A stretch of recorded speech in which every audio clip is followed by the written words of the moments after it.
गुरुपौर्णिमेनिमित्त मी निघाले आहे शॉपिंगला. शॉपिंग म्हणजे गुरुपौर्णिमेसाठी स्पेशल फुलांची शॉपिंग.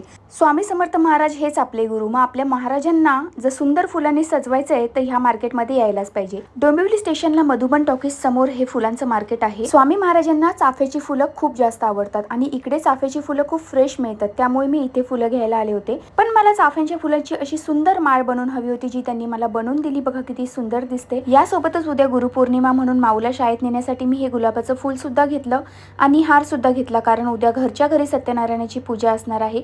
तर हार आणि फुलांची शॉपिंग तर झाली होती, पण मला महाराजांसाठी आसन घ्यायचं होतं, म्हणून मी देवाचं सामान जिथे मिळतं त्या दुकानात गेले होते. हे लाल कलरचं आसन मी स्वामींसाठी घेतलं. त्यानंतर मी गेले माहीला वडापाव घेण्यासाठी, कारण तिला खूप जास्त भूक लागली होती आणि तिने मला सांगितलं की मम्मा येताना वडापाव आण. आणि आमच्या इथे पाटकर शाळेजवळचा हा जो वडापाव आहे तो अतिशय फेमस आहे. इथला वडापाव इतका जास्त टेस्टी असतो की संध्याकाळच्या वेळेला इथे प्रचंड गर्दी असते.